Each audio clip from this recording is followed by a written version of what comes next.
Hindi financial literate kahit estudyante pa lang tayo. So ngayon, ano ang inyong masasabi tungkol dito? Magandang araw sa lahat.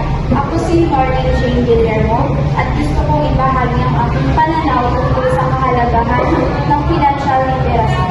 Para sa akin, ito ay hindi lang tungkol sa pag-iipon, kundi tungkol din sa pagdedesisyon kung paano natin ginagamit ang bawat piso.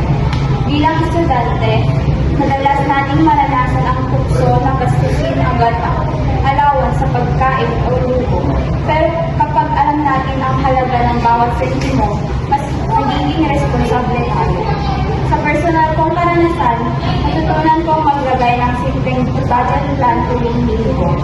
Ginagamit ko ang 50-30-20 rule, 50% para sa pangangailangan, 30% para sa gusto, at 20%